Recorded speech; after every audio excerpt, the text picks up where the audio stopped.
Viewers আসসালামু আলাইকুম, সবাইকে আমার চ্যানেলের পক্ষ থেকে স্বাগত জানাচ্ছি। জাতীয় বিশ্ববিদ্যালয়ের অধীনে অনার্স দ্বিতীয় বর্ষ পরীক্ষার ফর্ম ফিল আপের বিজ্ঞপ্তি অবশেষে প্রকাশিত হয়েছে। প্রকাশিত এই বিজ্ঞপ্তি অনুযায়ী 2022-23 শিক্ষাবর্ষের নিয়মিত এবং 2019-20, 20-21, 21-22 এই সেশনগুলোর যারা অনিয়মিত ও গ্রেড উন্নয়ন এবং 2017-18 এবং 2018-19 সেশনের যারা প্রোমোটেড শুধুমাত্র এবং এফ গ্রেড প্রাপ্ত শিক্ষার্থী তারাই কেবল এই ফর্ম ফিল আপে অংশগ্রহণ করতে পারবে। সেশনগুলো আপনারা আশা করি বুঝতে পেরেছেন, তবু স্ক্রিনে দেওয়া রয়েছে, এখান থেকে পরে আরও ভালোভাবে বুঝে নেবেন। এই ফর্ম ফিল আপ অনলাইনে চলবে 27/8/2025 তারিখ থেকে 18/9/2025 তারিখ পর্যন্ত, অর্থাৎ 27 আগস্ট থেকে 18 সেপ্টেম্বর এই সময়ের মধ্যে ফর্ম ফিল আপ করে সেই ফর্ম এবং নির্ধারিত ফি সব কিছু কিন্তু কলেজে জমা দিতে হবে এবং প্রয়োজনীয় যে সকল কাগজপত্র রয়েছে, ছবি, এটি আপনারা কলেজ থেকে জেনে নেবেন।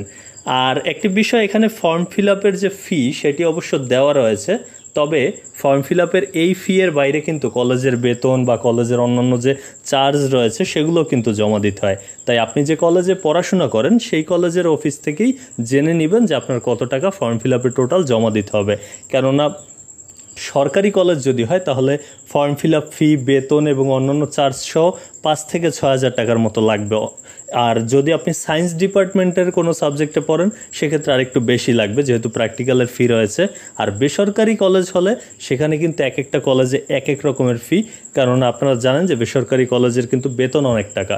সেক্ষেত্রে কলেজ অনুপাতে কোনোটাতে 15,000 বা কোনোটাতে 20,000 এরকম লাগতে পারে। তো আপনারা কলেজ থেকে জেনে নেবেন কত টাকা ফি।